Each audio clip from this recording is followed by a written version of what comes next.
Hey everybody, this is herculespetix, founder, curator, docent, and gift shop employee of the herculespetix Academy of Comic Book Studies. Tonight we're going to be looking at Rogue Trooper Fort Neuro, the second part of our examination of these very early Rogue Trooper tales, written by Jerry Finley Day and drawn by a variety of really good artists. A really nice painted cover by Cam Kennedy once again. This one I like even more than the first cover. Pretty beautiful looking stuff. We have the credits page, title page here, a little recap, and we start off with All Hell on the Dix E Front. And this is a multi-part series, probably the longest story that Rogue Troopers had, I'm pretty sure, up to this point. So we start off with the first chapter, part 1, and it's Colin Wilson art. Once again, just really nice stuff. Incredibly sharp. I still see these weird hints of early Michael Golden in his stuff, in some of the faces. So we start off, we're in the area of Dix E, which is a weird part of New Earth that for some reason has all these correlations to the southern United States. There's a city called Memphis. There's New Atlanta. I don't understand why, like what the point is, but I guess they are the Southers. So this is an area controlled by the Southers, and apparently there's going to be a celebratory day. They haven't seen any Nord activity in a little while, like the first time in decades. So they're going to have a celebration. They're going to allow all deserters to come in and get a pardon, general amnesty. Rogue Trooper's listening to this DJ talk about this, and he's basically going to head over there, get himself an amnesty, because he's been a deserter, technically. He's still worried about the chip in Bagman, the Bagman chip. He's really worried about it deteriorating. He's also helping to get medical help for the chip. I guess if it continues to deteriorate, Bagman will disappear. His personality, he'll be dead, like really dead. So he enters Dix E,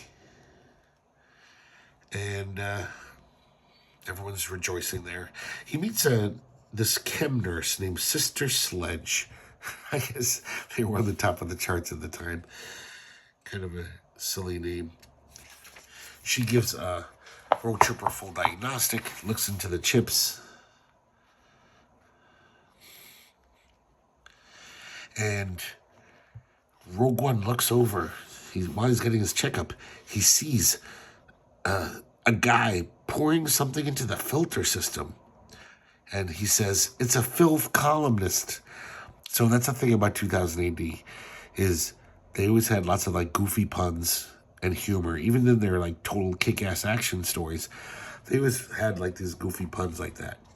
I could see it happening more and more in Rogue Trooper, because Jerry Finley Day was like an old school comic writer. He wrote for all those war comics during the late 60s and 70s. But you can see him getting more into the vibe of 2000 AD as these stories progress. Lots more goofy humor, funny names, and, goofy stuff like that. That he probably, because Judge Dredd was popular, he was trying to follow the lead. So Rogue Trooper rips himself off this medical couch, and he tries to get the guy, the filth columnist. He knocks him into this vat of basically acid, it looks like.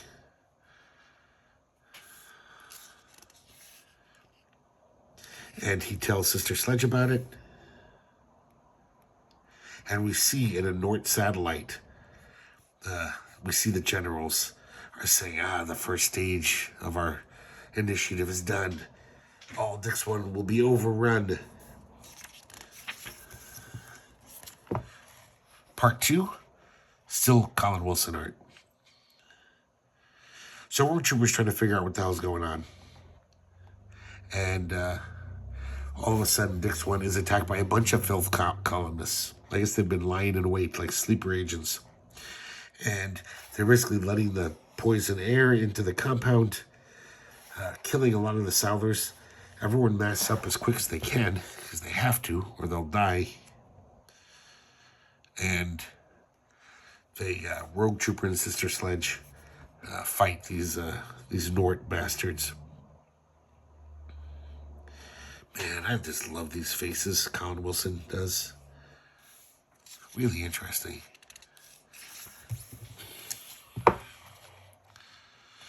So, just more combat action. Rogue Trooper kicks a lot of ass, rips a lot of suits open.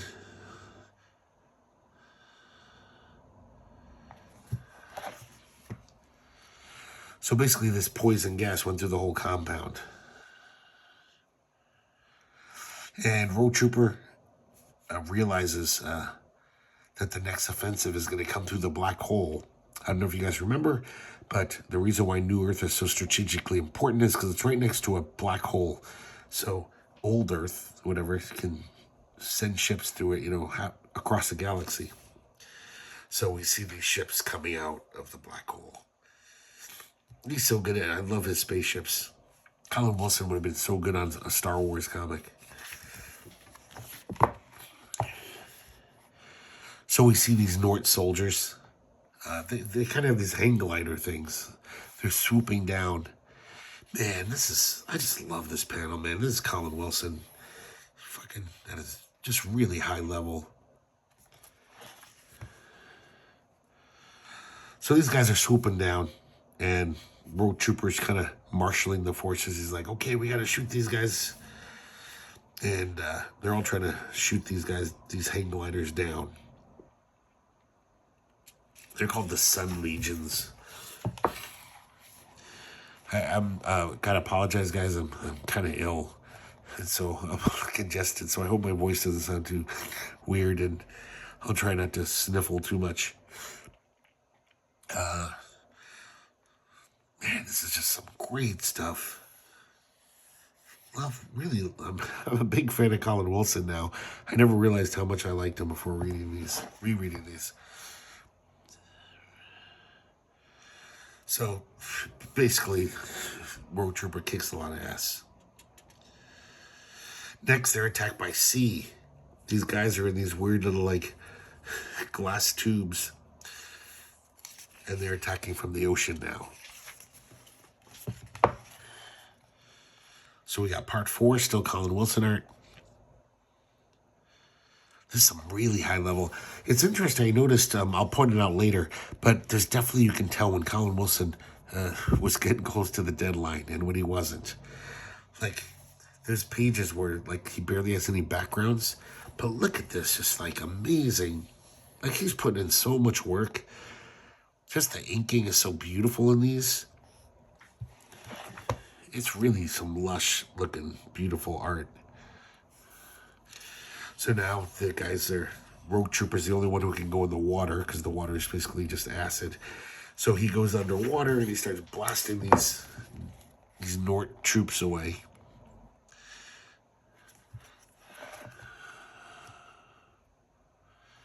And, of course, he succeeds again, like he always does. So I guess it looks like Dix 1 is done. I'm sorry, I keep calling it Dix 1. It's Dix Z. Just because it's so dumb. But I keep forgetting. I want to call it Dix 1.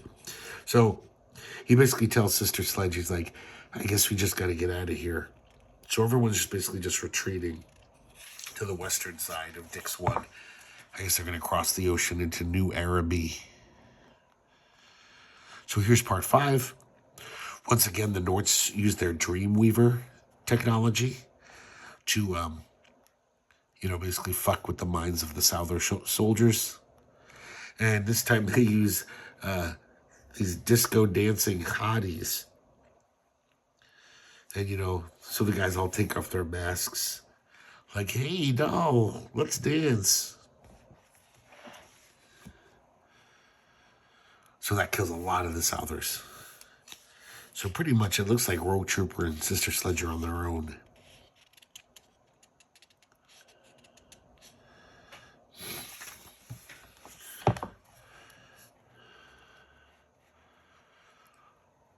It seems like there's a growing bond between Sister Sledge and Rogue Trooper. Of course, they run into lots of Nort soldiers on the way. They trick them by pretending that they're hallucinations.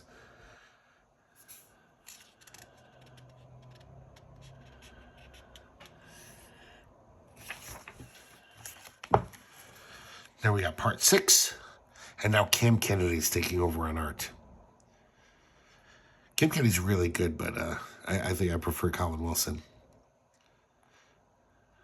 So now we see this military academy for, training young cadets. And I guess Dixie's been overrun. So this academy, military academy, it looks like they're about to be overrun. In fact, they've already bursted their bubble, their sealed-in atmosphere. So all the cadets and some grizzled old general, the cadets have all suited up. And now they're going to, I guess, prove themselves in war. Because this general's egging them on. So road troopers are like, dude, this is suicide. These kids are going to be mowed down. Just escape. And of course, this guy disagrees. And he basically is leading them into slaughter.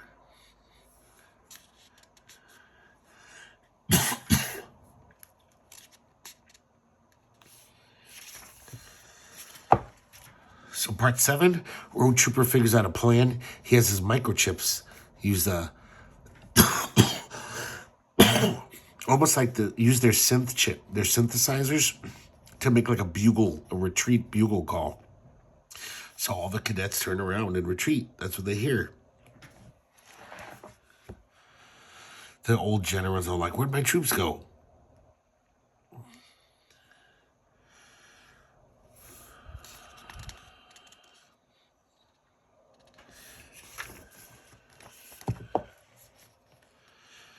This is really good art, though. Even though I prefer Colin Wilson, this is top-tier stuff. It's really amazing, these 2000 ADs. So this is 1982 we're talking about. When you consider, they were made on a weekly schedule. I know they were only 5 pages, but still, that's a brutal deadline. And every week to get 5 pages, penciled and inked. And when you think in 1982, what most art looked like in Marvel and DC, and what it looked like in here, and also consider that comic artists were much better paid in the States than England. That's why so many of them came over here. And so it's kind of amazing, the level of quality of almost, we've already gone through one whole graphic novel in the last video. There wasn't a bum page in that book. It was just even the worst of the art was pretty fucking tight and amazing. And God, yeah, you could pick at least 60% of the Marvel DC comics of this same time. There'd be some shitty art, just really boring art, that's not very good. So it's just amazing the high level of quality that 2000 AD maintained. Maybe all English comics, I don't know. I haven't read many, but these 2000 ADs are pretty outstanding. So now we have part 8, and Brett Ewins comes in. Brett Ewins is drawing way differently than he did the last time we saw him, which is probably just a few months ago. This is like the Brett Ewins I remember seeing from when I was reading those quality comics reprints in the 80s. And I gotta say, I love it even more now than I did then. And the main reason why is that totally has this amazing underground comics energy to it. Just that the love of slapping down ink you can almost sense in Brett Ewins' art. Some of this stuff reminds me of the really amazing illustrative underground artists like Charles Dallas or something. Even though it's way more straight, they're not drawing crazy stuff. But this stuff is, I don't know, it's got a vitality to it. Very, very thick, inky, just jumping off the page vitality to it. So in this episode, a road trooper and Sister Sledge find themselves in this haven way up in the mountains. I guess it's above the chem clouds, so nobody has to wear, suits. You can just breathe. There's dogs running around. You can have dogs, and they can grow plants. It's just like New Earth before it was poisoned by warfare. They're very pacifist. So Rogue has to leave his weapons at the gates. This is the leader, this big Rasta-looking dude. Man, it's just some great art. See what I mean, though? It just, like, I even see, like, Spain Rodriguez in this art. It's really interesting, Brett Ewins. So, Rogue has an argument with the guy. Rogue is saying, hey, the Nords are eventually going to find you. You got to get ready for war, and he disagrees. He's like, no, we're not going to do that. But, of course, Rogue is right, and the Nords show up the next day. We're here to liberate you. And they actually strangle him, the leader. And so, of course, Rogue is like, I've got to give myself up. I led them here.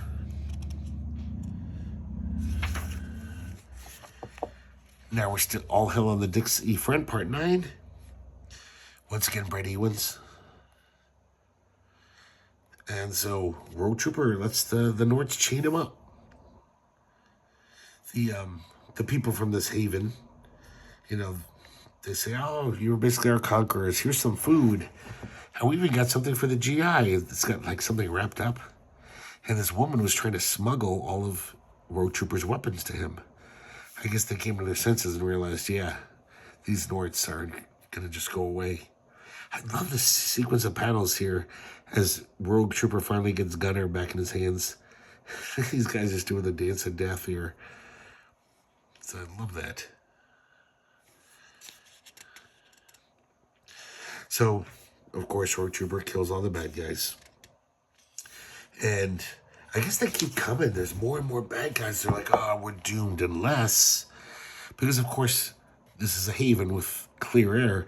So all the Nord troops have no masks on. So this ending seems kind of very like the most Pyrrhic victory ever.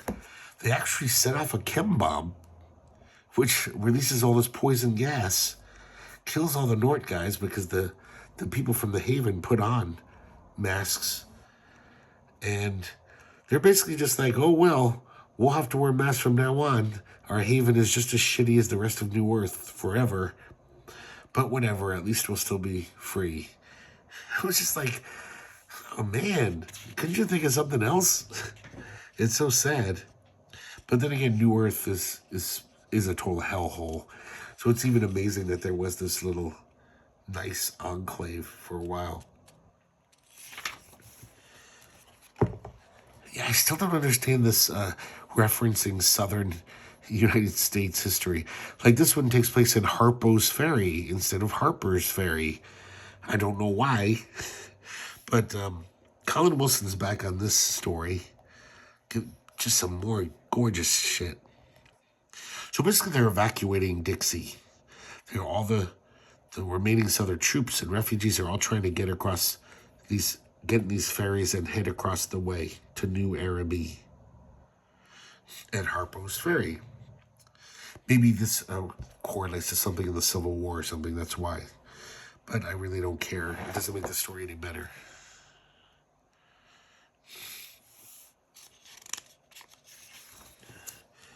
I forgot to mention that there's this kind of weird thing how, you know, as Sister Sledge and Road Trooper get a little more cozier, all his microchip buddies do not like it. They're just all like, get rid of her, Rogue. We're a team. We don't need no girl. You know, they're very like a bunch of teenage boys about it. This is some sweet looking stuff. So, of course, the Nords attack, and of course, Road Troop kills them all.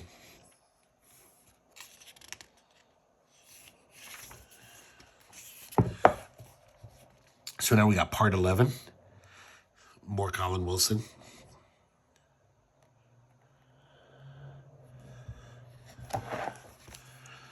So basically, a lifeboat comes to shore, and Sister Sledge is going to go with Road Trooper. At first, there was no lifeboat, so she was just like, you go, Road Trooper, like being all selfless. Because, you know, Road Trooper can swim in the oceans. No human can. Even with a suit on. The acid would burn right through it.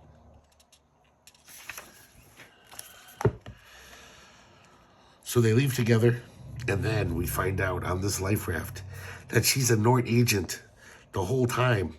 She administers, while Rogue was sleeping, she administers some poison to him.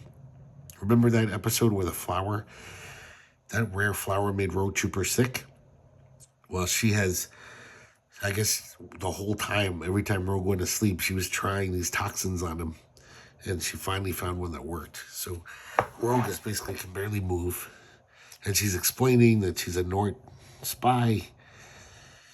And the whole time when she was supposedly helping Souther soldiers, Rogue couldn't tell. She was like finishing them off. So we realize she's pure evil. So maybe those little microchip buddies were right.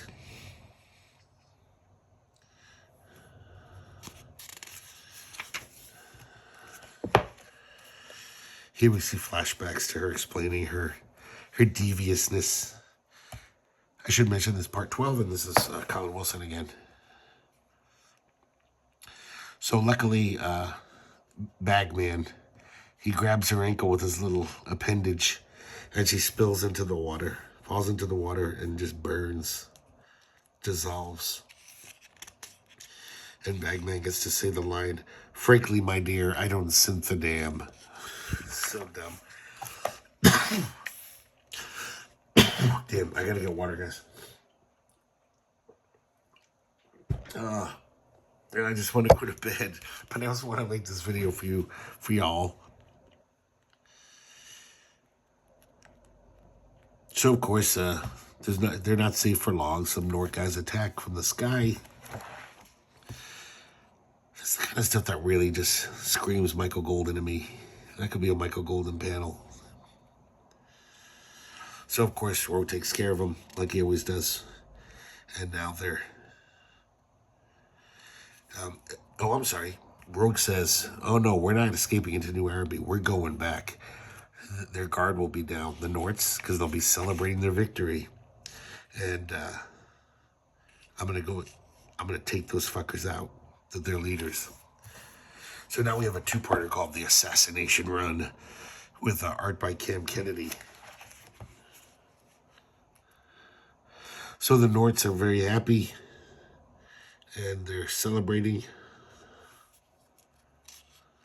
And now we see Mr. Brass and Mr. Bland again.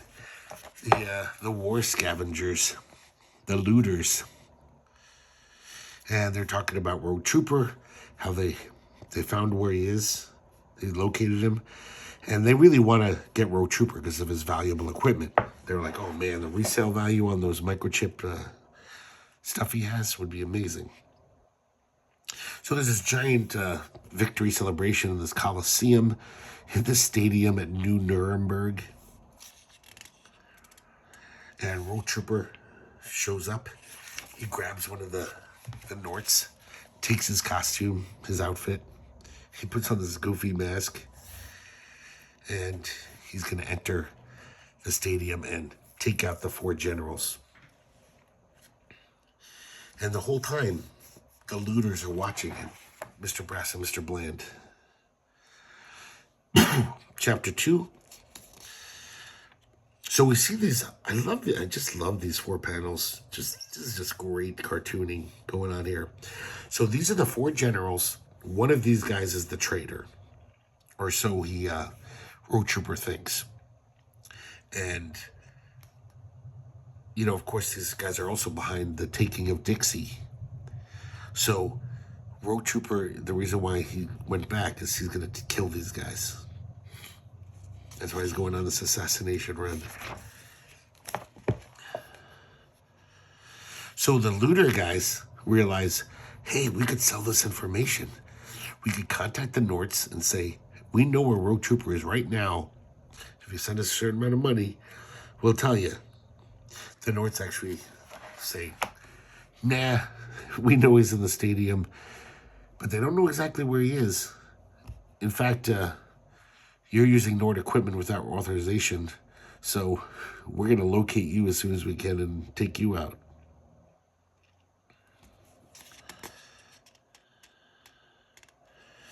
I love some of these faces in the crowd. Cam Kennedy's really good. Cam Kennedy actually did do some Star Wars comics later on. and they were pretty sweet looking. So Road Trooper breaks the seal on their bubble because they have their masks off. 2 of the guys die, but 2 of them are quick and put their masks on. Wagner and Torpitz. So everyone knows it's an assassin, but they're not sure where the explosive came from. And Road Trooper escapes. And he renews his vow to find the traitor. Hats Off to the Helm is another 2-parter. This is by Cam Kennedy. And I'm sorry, I misspoke, guys. Those 4 generals have nothing to do with the traitor. They were just did the Dixie One thing, so he just wanted to get revenge on them. I get confused sometimes. Even though there's no reason to be. Jared Finley Day really, over the course of all these stories, really weaves in these little subplots really deftly. He's I mean, I know it's kind of pedestrian, a lot of these stories, but he's just a very good craftsman at that. So Hats Off to Helm, part 1. And in this one, Helm gets damaged.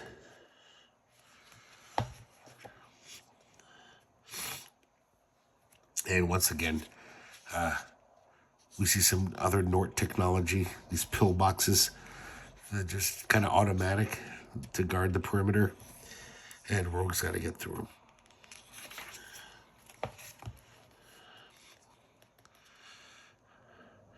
So Rogue throws a grenade into one of them. This one has a little arm, a pickup arm. Throws the grenade back out right at Rogue Trooper. It looks like he's done for. The grenade's about to go off. Helm says, "Put me over the grenade." He's like, "But that'll kill you." He's like, "I don't care. We're all going to die anyway." So he does it. And it turns out it's a dud, this grenade. So Helm's fine. And that Road Trooper takes out the rest of these pill boxes.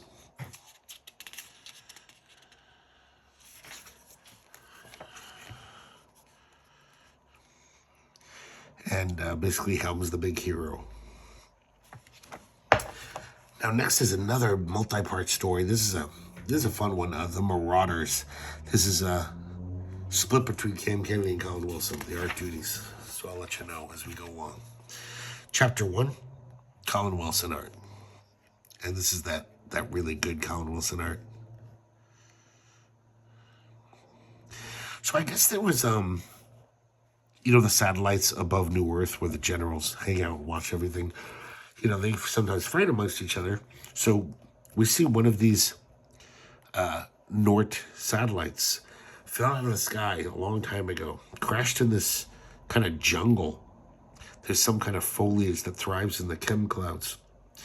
And this has become home for these guys, the Marauders. The Marauders are deserters from either side, north and south. North and souther. And they're basically just like, fuck that shit. We're just going to be mercenaries and attack basically rob both sides. Banditry. They're bandits.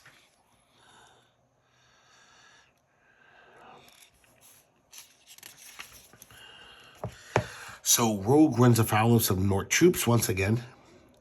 And then some of these Nort hoppers, as they're called, which are like these little spaceships. Really well-designed spaceships, by the way. And the Norts are like, we got backup. And they're like, fuck you guys. We're the Marauders. We don't like, And they kill all the Nort guys. Even though some of them were originally Norts.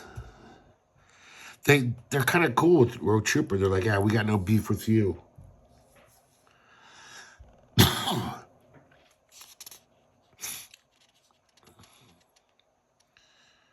Some really great stuff here.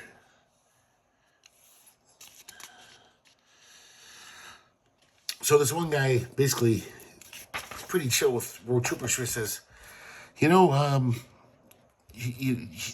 tells them about his mission of revenge and finding the traitor. He says, our leader was a Southern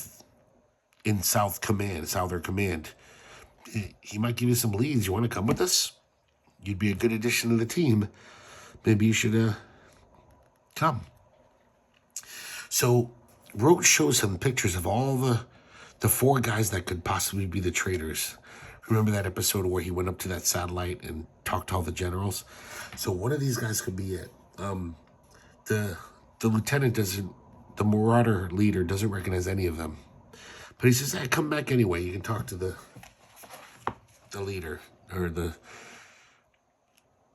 our leader. And sorry guys, I just got distracted by how much I like this art. And then we see the leader, and he's all scarred. His hair's been burned off. And in his thought balloon, we realize, yes, he is the traitor.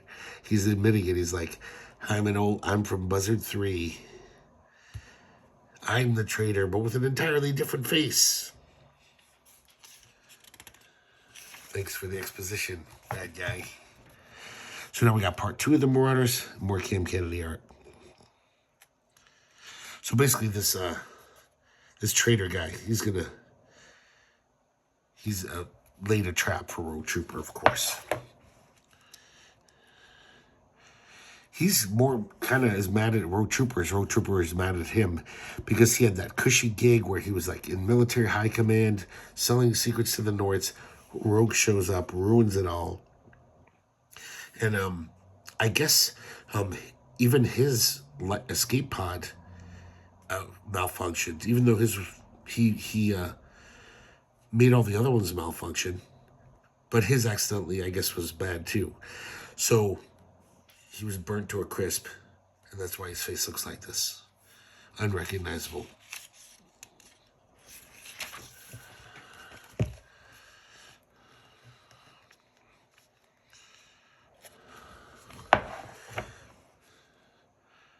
I kind of like these Marauders. They have this one sniper guy. He wears this cool black helmet.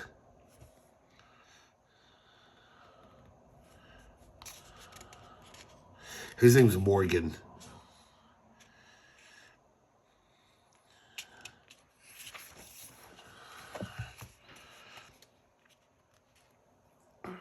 So Morgan takes control of Gunner.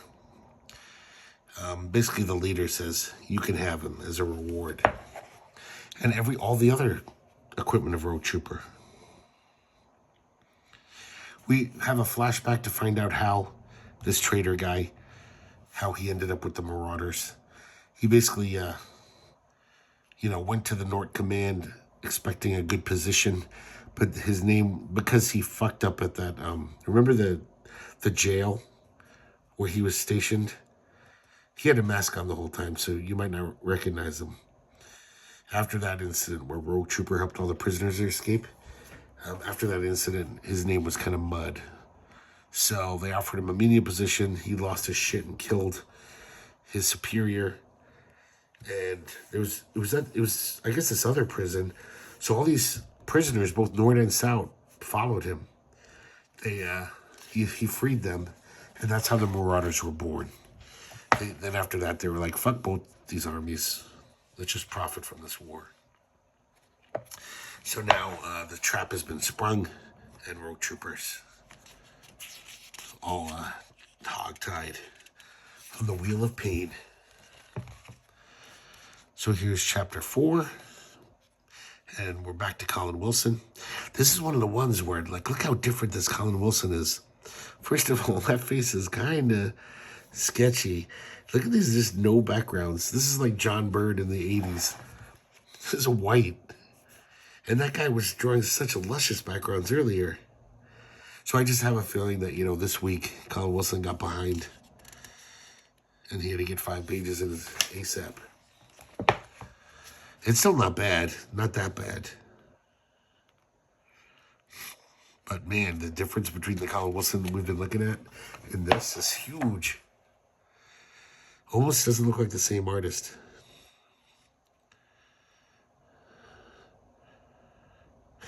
This is not very good. Not very that great.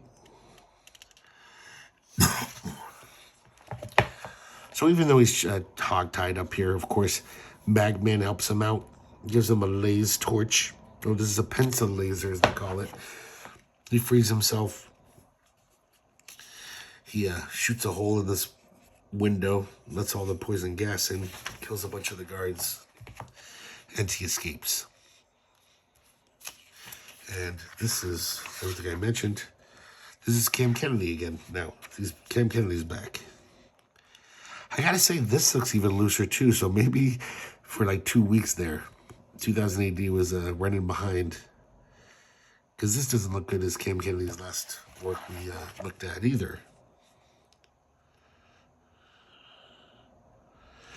There's an interesting weird thing where Gunner almost seems to like being owned by this Morgan guy because he's such a kick-ass assassin. Like, he's an amazing marksman.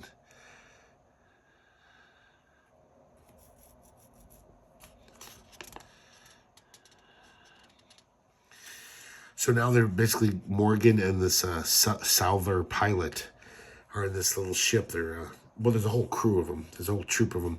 But they're going to kill Rogue Trooper with his own devices. Because the Salver pilot has his helm on. So the traitor loves the irony of this. So they're hunting Rogue through this chem jungle. Sorry, I forgot to mention Cam Kennedy once again. And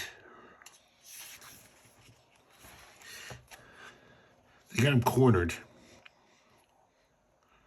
And it looks like Rogue Trooper's done for. Morgan's got him right in his sights. You know, he's hanging from this craft. And all of a sudden he falls out of the plane. His harness ripped. And the Souther guy basically says, maybe it was your helm on my head, your helmet. It made me go soft, but I cut the straps. But now, of course, I'm screwed because all the other Marauders are going to come after us. So that's exactly what happens.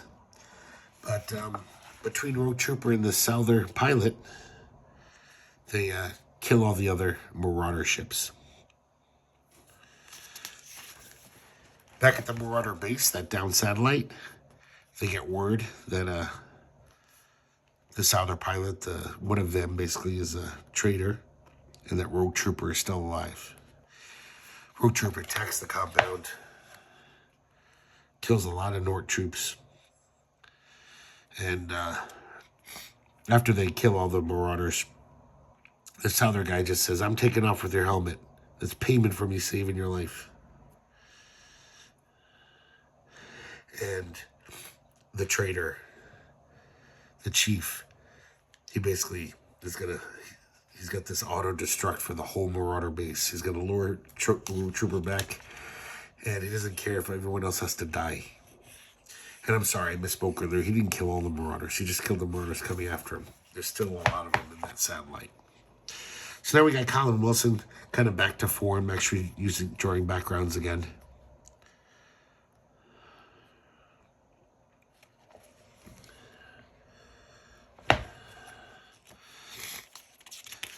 So, of course, Rogue Trooper's just kicking ass, killing all these guys. And it looks like he's going to break into their compound. So, the traitor hits the button, the auto-destruct, and walks off. I guess one of the missiles has an actual, like, escape pod in it. It's a hollow missile, so he gets into it and shoots himself out. And the whole base is about to blow. He's killing all of these Marauders. Once again, that pilot, the Souther pilot, actually comes back for Rogue Trooper. It looks like he's done for again. He shows up. I guess Helm convinced him again. And he says, jump on. So the whole base blows up. Rogue is saved by this guy. And unfortunately, he dies in the blast. The pilot.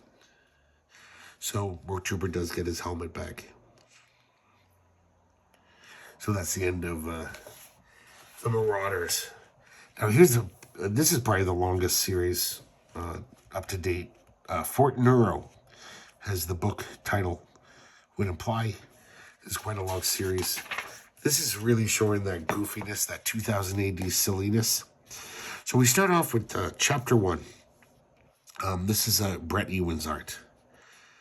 And just look at that. Just that line of his is so nice. It's solid.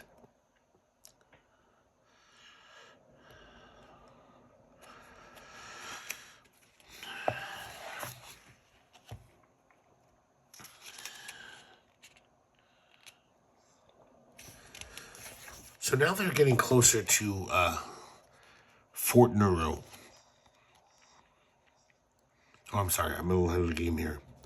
This is just a kind of this first chapter is kind of like a one-off. It's actually not really the first chapter of Fort Neuro. It's like a little interlude.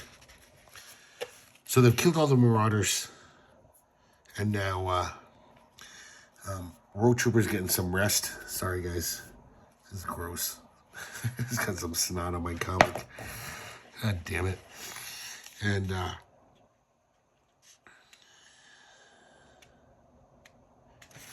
now we get to Fort Neuro, Part 1. Look at this amazing wall. This is called the Shield Wall of Fortress Neropa. God, I love this. Brett Ewins. Like these weird hands coming out of it. Just so crazy. I love how it says it's ringed by a natural formation known as the Shield Wall. There's nothing natural about this. It's completely unnatural. Oh, it's so great. So we get the history of Fort Neropa. Apparently, this was one of the first strongholds on the planet, like when the war started. And the Nords basically, all their forces were focused on attacking this thing. So and basically a siege started. They laid a siege to the city. They couldn't get past this wall, no matter how hard they tried. So for all this time, who knows, decades, Fort Neuro has been under siege.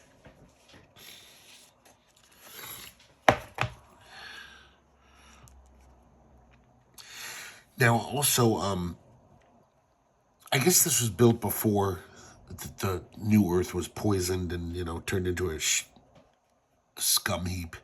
So, but now it is. And so now they're kind of separated. Even within Fort Neuro, they're kind of divided. Nobody really knows what's going on in Fort Neuro. So here we see Rogue Trooper killing those Nort soldiers who are laying siege to Fort Neuro. He wants in.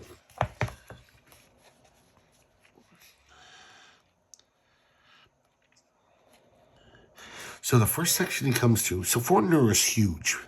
It is, this is a huge chunk of land. So it's divided up into all these various areas. So this is the Frank area, the first one he comes into, which is like France. And they're all crazy. Everyone in Fort Neuro, because they've been under siege for decades, they're all nuts. And this is where you can see that totally very silly, 2000 AD stuff. Because the Frank soldiers, they all dress up in Napoleonic garb, and they talk in this, pidgin French. Even, I think Helm says, I can't translate it at all. It's no real language. They're just, doing fake French. They even call the area, their compound, the Napoleonic complex. So, it's getting very silly, these issues. So Rogue Trooper's like, oh, fuck, these guys are nuts. So as he walks around this area, once again, Brett Ewins' art, by the way, part 2, he realizes that everyone's nuts there. And they don't even want to fight a war. They've forgotten how to fight war. They basically have balls all the time.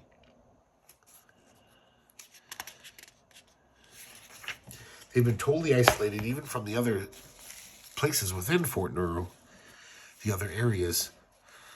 So they've, in seclusion, they've just kind of all gone nuts. They even have changed the name of the Moulin Rouge to the Moulin Rogue. It's so dumb. Charles Boyer fan club meeting next Tuesday. So then he meets a robe runner.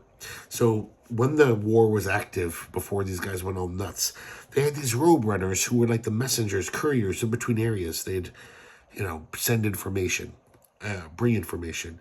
And this one is called Robespierre or Robespierre. And he wears a beret because, of course, robots need to keep their heads warm. So now we have part 3, and now Cam Kennedy is drawing.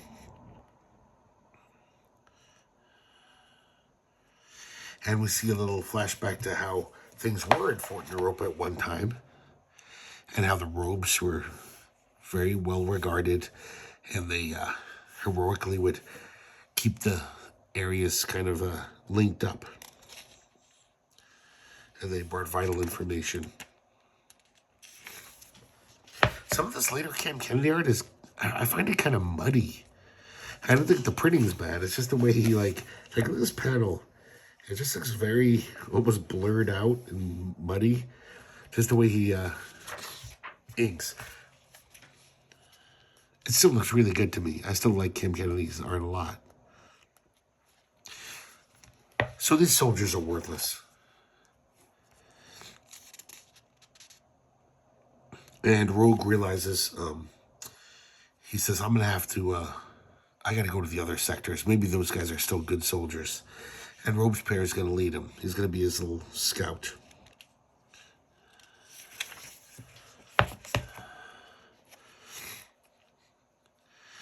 Part 4 is Cam Kennedy again. And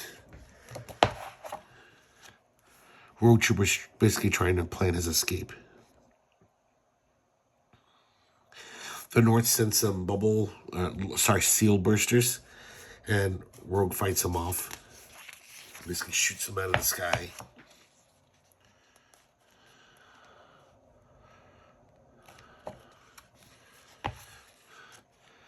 And the French guys don't even care. They're just completely deluded.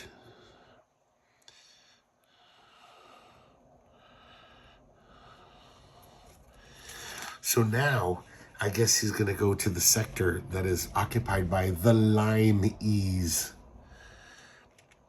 You know where this is heading. So through a flashback, we realize, yes, at one point, the Limeys were some of the toughest soldiers in Fort Europa. And, of course, now they've been secluded. Nobody's really seen them in a while. And Rogue runs into them.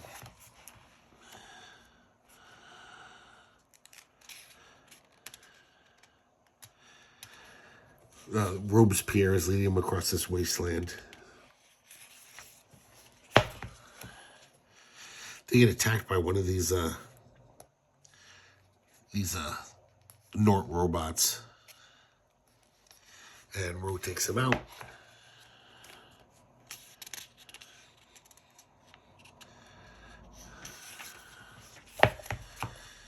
And now we meet the English, the Limeys. Now this is even dumber. The Limeys have basically set up their whole society as if it's an English summer holiday camp. You know, like the kind in Tommy.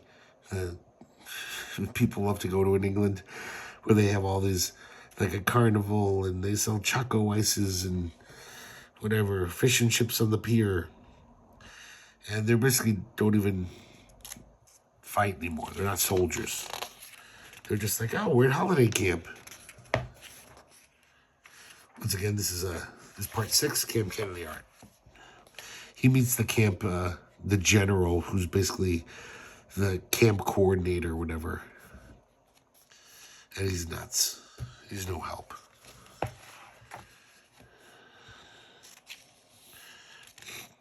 So I guess there are some guys who are still soldiers here. And they're called the Specialized. And so they look like they're soldiers. Rogue Trooper's confident. It's like, oh, finally. But then they all dress up like guys hunting foxes. You know, that fox hunting uniform. So even though they're formidable, they still know how to fight. But they're kind of crazy. Part 7, Cam Kennedy again. So they're trying to find some Nort soldiers to extract information, get some prisoners. And while they're doing this, Rogue Trooper sees one of the guys from the Fall of Dixie. He's like, oh my God, they're planning it here. They're all those guys, those little sleeper agents in Dixie. Now I guess they're in Fort Neuro, so they're probably planning to take down Fort Neuro too now. Or Naropa, whichever it is. So he actually is hunting them down, and the crazy limeys stop him. They say, oh, that soldier's wounded. That wouldn't be sporting. We have 2 very healthy specimens to question. So they're just nuts. They're just that whole cliche of like, oh, we must be gentlemen. That's not a sporting way to do it.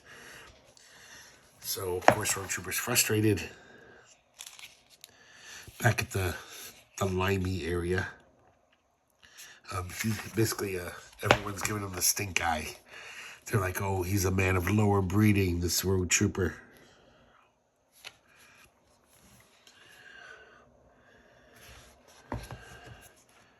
So I forgot to mention earlier that he had I can't even remember why, and I don't really care. For some reason, he had to leave Gunner at the Franks, the region that was like French-like. And now he loses his helm, because the helm does this synth squeal that shatters a bunch of their trophies. And they're like, well, if you have no money to pay, you must leave him until the bill is settled. And Rogue just knows he needs their help to get to the next place. He's going to need another robot guide, because his French robot, Robespierre, says, oh, I can't lead you to the next one. We're going to need one of their robots. But he still travels with them. So now we got Rogue Trooper with these 2 cliche robots. Of course, the English robot is named Roger, and he has a bowler hat on and an umbrella. Now they're heading into the ROM section, and Bagman is like, maybe they're like Roman. Maybe they're like Romani. Nobody really knows. Excuse me a second. Oh, man. So now we have part 9 of Fort Neuro. Now Brett Ewins is back. Man, I love this stuff. This is some really great art. Like I said, really reminds me of like underground cartooning for some reason. So they're traveling through the swamp, the scummy swamp that separates all the regions. And they finally find the ROMs. And okay, you thought the limeys was stupid. This is even dumber. At first they look like they're typical soldiers. They're wearing their suits. And Rogue Troopers like, all right, these guys seem like they're not crazy. As soon as they take their suits off, though, they start fucking with their hair and talking about the girls that they're going to bag that night. So the ROM stands for Romeo. They're all a bunch of Romeos. So stupid. I mean, I guess it's also supposed to be Italy, because they all do have like pompadour type hairstyles. But mainly it stands for Romeo. Meanwhile, we see those 2 military leaders that escaped Rogue Trooper's assassination run. Now they're outside Fort Neuro. They're the ones planning this whole attack on Fort Neuro. And they know that he's in there. They have surveillance, so they know Rogue Trooper's there, and they know they got to take him out if they want their plans to succeed. So here's part 10. Brett Ewins again. So I guess they have all these sleeper agents in Fort Neuro, and they're going to basically activate them with a blast from one of their sonic cannons. It won't cause any damage, but all the sleeper agents will hear this certain sequence of sounds, and they'll know that it's time to strike, and that they must take out Rogue Trooper at any cost. So they take him to a disco. I guess they do that like every night. And the disco, I'm sorry, they're not quite there. I guess they're getting ready for the disco by practicing their dance moves. So I guess they're right next to the scan sector. Now the scan sector is basically Scandinavia. The first guy they meet there is like, by Yemeni, the rogue trooper, my garrison would like this very much. And then their soldiers come out, and they're all women. They're all beautiful, gorgeous women. It's weird how Rogue Trooper actually seems to be taken in by them. And they're all like being fangirls to him. They're like, oh, your blue skin is so nice. And you should dance with us. And so he actually goes out to the dance floor with them. And we see probably the only time you'll ever see this Rogue Trooper getting down at a disco with these hot babes. So the order has been issued. Eliminate Rogue Trooper tonight. Chapter 11. Brett Ewins once again, as if you couldn't tell. Man, just look at... This is some amazing, dense stuff. He's really putting the work in.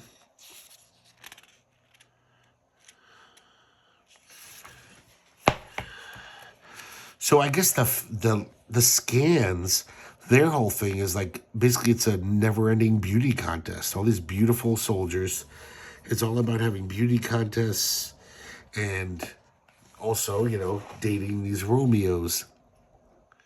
So this one girl wins the pageant, and she gets to dance with Rogue Trooper. So they're having this little dance, and then she pulls out a micro blaster and tries to kill Rogue Trooper. He does this thing with all these little panels to slow down time. She pulls back the trigger. I gotta like slow down. This is. But then Bagman dispenses some of those micro mines that he's used last graphic novel, and it saves Rogue Trooper and kills this woman, this assassin. So she was a Nord agent. But everyone else, nobody saw the gun in her hand. Everyone says, you killed her. And so now he loses Bagman. I don't know why they basically don't blame him. They say, hey, your bag killed her with those micromines. We're keeping the bag. Just get out of our sector. Just they banish him. So now he's got nothing. Doesn't have helm or Bagman or his gunner. He's still trying to warn everyone about how there's these, sleeper agents, the guys from the Dixie campaign. He knows they're bound to attack any second. So he finds his two Roadrunners again, the English and French one, and they're like, we don't have enough energy to make it back. Because Rogue Trooper wants to go back to the Frank area.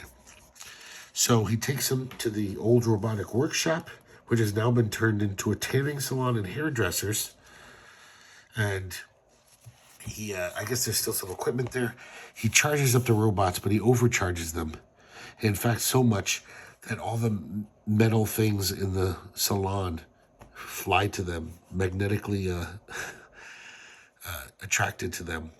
So they're covered with like scissors and metal combs and all these nail files and things like that. So, of course, the scans are just like, for the last time, get the hell out of here. So they head out. And they've got all this shit stuck to their hides. Okay, guys, I'm sorry I have to do this, but I have to blow my nose. It's just not going away. Hold on.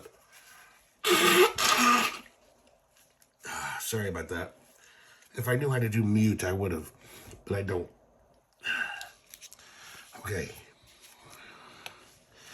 So then I hear from the, I can't remember. Oh, the robots go back to their areas. So the English one goes back to Limey, and the French one goes back to Frankland. The Frank, Robespierre comes back and says, oh my God, Napoleon's come back, the Emperor. He came out of nowhere with his old guard. And Rogue Trooper's like, we got to get to the Frank sector ASAP. He knows that this is part of the invasion. Because he knows it's crazy. There's no Napoleon, you know.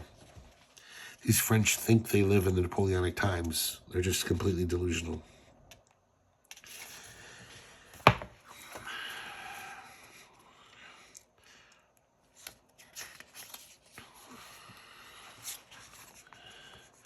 So Napoleon shows up. Everyone's freaked out. Everyone's like, he's back.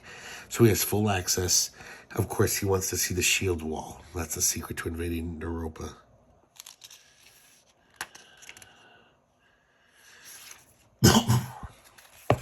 Road Trooper and his 2 robot buddies finally make it there. They attack these fake old Napoleonic old guard soldiers. And of course, they're Nord soldiers, as he suspected. But it might be too late, because this Napoleon, this faux Napoleon, is on the wall, and he kills the commandant of the Franks, and all his men are in position, and they all attack. Outside the shield wall, all these Nord soldiers are ready to scale the wall now, because they know it's going to be unguarded. But they're wrong, because Robespierre and Roger, with all this metal shit, Road Trooper says, just run through them. All your sharp ends will cut through their chem suits, and they'll all die of poisoning, which is exactly what happens. All they do is just kind of drive through them and rub up against them, and they all slash their pants and stuff.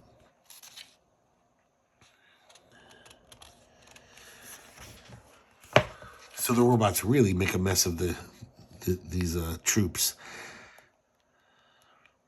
And then it looks like Napoleon's got a drop on Road Trooper. He's got a laser sword. Road Trooper's got nothing. And all of a sudden, a bullet fires, or a laser. And it turns out it's the Franks. I'm sorry, it's not the Franks, it's Gunner. I meant to say Gunner happened to be in position to do his auto fire deal. So now he's got Gunner back.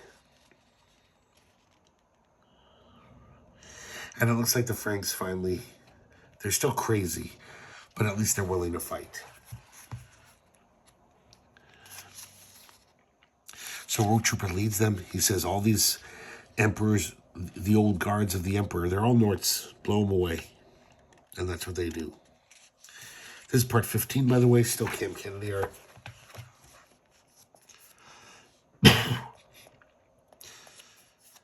So eventually the Norts fall back because they realize, they were like, there wasn't supposed to be resistance. The plan has failed.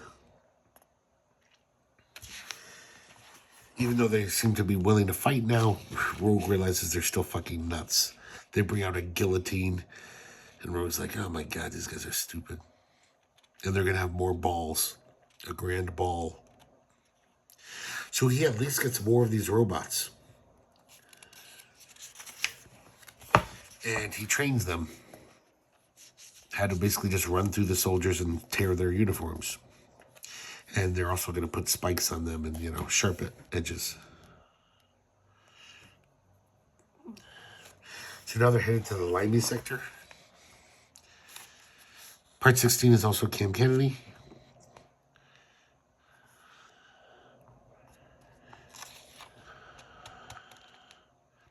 So now, once again, the Norts are going to invade Limey. They're going to dressed up as these campers, these English campers, to do reconnaissance, and then they're all going to attack.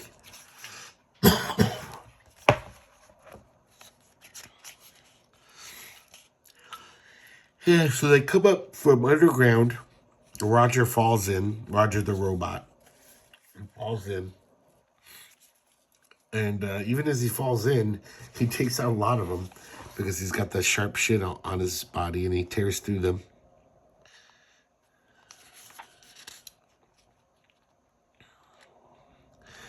And now we cut away, and we see that they're doing the same thing to the ROM sector, where they're using the Dreamweaver technology to basically all these hot girls on parade floats are heading towards the Romeos, and they're all falling for it. They're like, whoa, hand me my hair oil. Look at these hot babes coming towards us. Part 17, Cam Kennedy. So this is where we left off. Stupid Romeos. So Rogue Trooper luckily shows up. And he says, guys, shoot at these things. So like, we can't shoot at dames. But luckily, the scans show up. The women soldiers of scan sector. And they laze bazooka the tanks. Because they're actually into it because they're jealous. They're like, who are these brazen hussies trying to steal our men? I gotta get some water. Ay. So it looks like they kill all the Norts. And they return Bagman to him. So now he's got all of his equipment back. I like how they wrap it up like a present, and Bagman is like, get this off of me. I'm dying of shame. There's like a ribbon on him.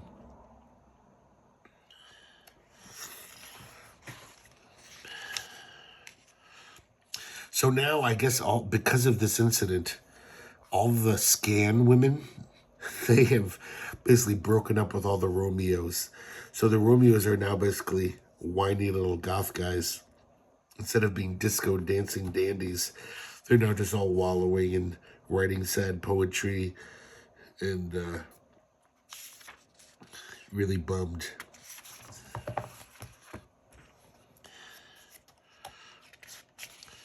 So now that all these things have failed due to Rogue Trooper, those two military commanders who escaped the assassination run, they basically say, alert my scum legions, at dawn we strike from the air. I like that they're called the scum legions. So here they come, these giant dreadnought ships. So, now, Rogue Trooper's little makeshift robot army is even bigger. He's taken all the other robots from the other sectors, trained them, put like sharp shit on their bodies, so they're all ready for this attack. But then they didn't realize that the Norts have these Amoks, these giant robots that were built to kill other robots. So they just start tearing through these little cute robots and just ripping them to shreds.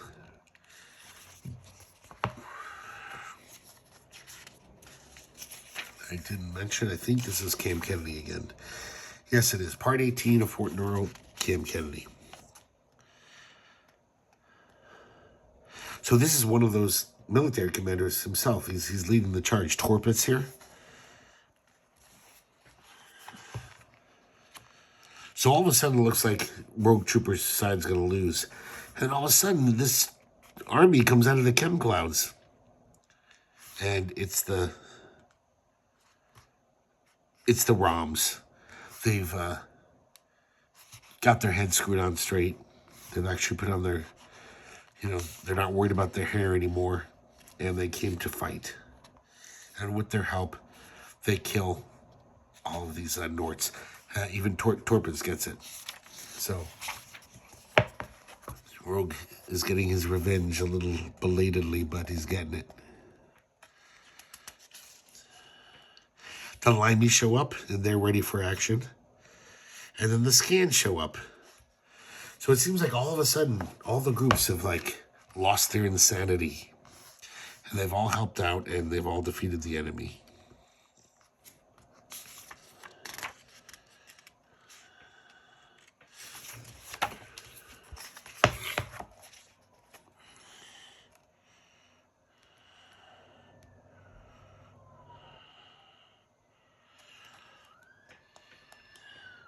So days later, the Norts try one more frontal attack, but it fails.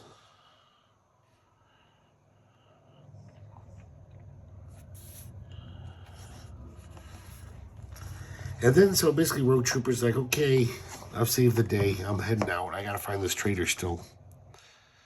And, well, I'm sorry, I mean, he found the traitor, but he's got to, oh no, the traitor escaped. I'm sorry, yes, he's got to still find the traitor. And then, this is so dumb, this ending. This is like something from a 70s cartoon, Saturday morning cartoon, where he's like, hey, where are the robots? And, he's like, oh, we did some alterations. And for some reason, they turned all the robots into bikers. So now even, the French one doesn't talk with a French accent anymore. He talks like a biker dude, like a tough guy. And so does Roger, the English guy. They all like talking whatever beatnik hipster slang that they think bikers talked with, got a whole lot of road to burn, road trooper. So they take off. Sorry about that. I don't understand why. Or I guess it's supposed to be funny. It's very dumb. So Root takes off. And so now he realizes there's still that one military commando, General Wagner, is still left. And he goes to the north side, and he's going to take him out. And then Gunner's like, why don't you pull the trigger? And Road Trooper can't do it because he's like, no point. Looks like General Wagner is the last victim of the madness that was Fort Neuro. And it looks like his mind is snapped. He's like, Blue Warriors, I see nothing but Blue Warriors. Help me, please. And as he walks away, he says, it's still a mad, mad, mad new world. Pretty goofy. But pretty fun storyline. I really like that, even though it's very silly. But just 2000 AD, even when they were silly, the action was always just so solid. They really delivered with the action. Here's one of the covers by Brett Ewins when Road Trooper was the cover feature. And I guess he was just the cover feature once in all that time. Here's some artist creator bios. And that's it for Rogue Trooper Fort Neuro. I don't know how many more were out in the series, but it doesn't matter because Rebellion took over the publishing. I'm sure they've published almost all the Rogue Troopers by now. They're very good at archiving things and putting out stuff in graphic novel form. So one day maybe I'll get those if I ever have money or if somebody wants to mail me one. But I'm kind of content with this, to be honest. This is enough Rogue Trooper for now. Like I said, a lot of stories are very the same kind of thing. A lot of this is nostalgia, but a lot of it, I just love the character. I think it's got a lot of great ideas. I know it's written at kind of a 14-year-old level of writing, but it's fun stuff. But yeah, I'm perfectly happy just owning these Road Troopers if I have to for the rest of my life, even though I wouldn't mind reading the rest one day. So thanks for watching, guys. I hope you had a good time watching, and I hope to see you next time here at the herculespetix Academy of Comic Book Studies.